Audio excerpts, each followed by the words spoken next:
कश्मीरी बाशिंदों के तहफ्फुज के मामले पर सुप्रीम कोर्ट में समाअत शुरू हो गई है। मफाद आमा की अर्जी में कश्मीरी तलबा की सलामती को यकीनी बनाने का मुतालबा किया गया।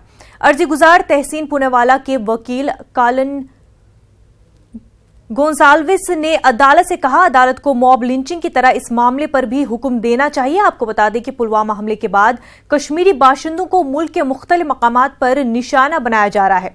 अदालत ने इस सिलसिले में रियासतों को नोटिस जारी किए हैं। कौमी इंसानी हकूक कमीशन ने मरकजी वजारतों और इंसानी वसाइल तरक्की से कश्मीरी बाशिंदों पर हो रहे ज्यादती पर रिपोर्ट तलब किया है। दिल्ली से हमारे नुमाइंदे सुशील पांडे हमारे साथ जुड़ चुके हैं। सुशील, आपसे जानना चाहेंगे, समाअत शुरू हो चुकी है, क्या कुछ अपडेट्स है?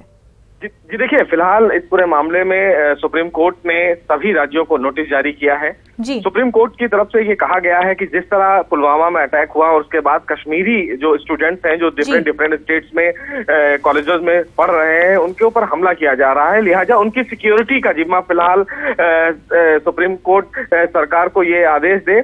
हालांकि सुप्रीम कोर्ट ने इस पूरे मामले में सुनवाई के दौरान जो अटॉर्नी जनरल केंद्र सरकार की तरफ से जो अपीयर हुए थे उन्होंने कहा है कि इस बाबत फिलहाल उन्होंने नोडल ऑफिसर अपॉइंट कर दिए हैं। क्योंकि मॉब लिंचिंग को लेकर जिस तरह सुप्रीम कोर्ट का आदेश था उसी आदेश का पालन करते हुए सुप्रीम कोर्ट ने कहा है कि केंद्र सरकार और एमएचए इस पूरे मामले में एडवाइजरी जारी करे, एक नोडल ऑफिसर अपॉइंट करे कि अगर इस प्रकार के छात्रों को लेकर कहीं भी कोई खतरा महसूस होता है तो वो नोडल ऑफिसर को कॉल कर सकते हैं और वो इस पूरे मामले में कार्रवाई करें। वहीं सुप्रीम कोर्ट ने अपने आदेश में यह भी कहा है कि सभी राज्यों के जो चीफ सेक्रेटरी हैं इस पूरे मामले को गंभीरता से ले। अगर कश्मीरी छात्रों के थ्रेट को लेकर कोई कॉल आता है तो चीफ सेक्रेटरी इस पूरे मामले को गंभीरता से फॉलो करते हुए नोडल ऑफिसर को कार्रवाई करने का निर्देश दें।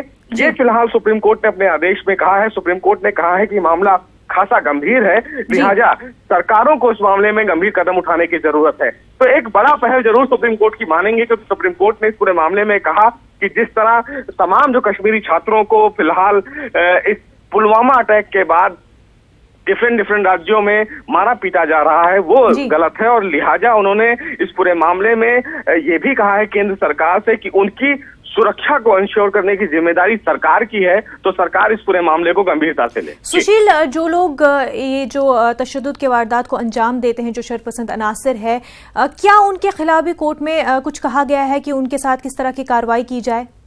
जी देखिए, इससे पहले भी सुप्रीम कोर्ट का पहला आदेश था कि अगर इस प्रकार का अटैक किया जाता है तो तमाम लोगों के खिलाफ एफआईआर दर्ज किया जाएगा। संबंधित जो कोर्ट है उस पूरे मामले की कार्रवाई करेगी। केंद्र सरकार की तरफ से अभी इस मामले में नहीं कहा गया है कि इस पूरे मामले में कितने एफआईआर दर्ज किए गए हैं, कितने नहीं दर्ज किए गए हैं, लेकिन केंद्र सरकार ने यह श्योर किया है कि तमाम जो छात्रों की सुरक्षा है वो इंश्योर करने की जिम्मेदारी सरकार है और सरकार इस चीज को बेहतर समझती है, और इसीलिए सरकार ने इस पूरे मामले में नोडल ऑफिसर को अपॉइंट कर दिया है। तमाम राज्यों के सेक्रेटरी को बता दिया गया है कि अगर इससे संबंधित कोई भी शिकायत दर्ज की जाती है तो उस पर तुरंत कार्रवाई की जाए। एक बड़ा फिलहाल सुप्रीम कोर्ट ने कहा है कि इस पूरे मामले में सरकार को गंभीरता से कदम उठाने की जरूरत है, और सुप्रीम पंजाब, हरियाणा, छत्तीसगढ़, इन तमाम राज्यों को जी बिल्कुल सुशील, बहुत बहुत शुक्रिया आपका तफसीलात फराहम करने के लिए।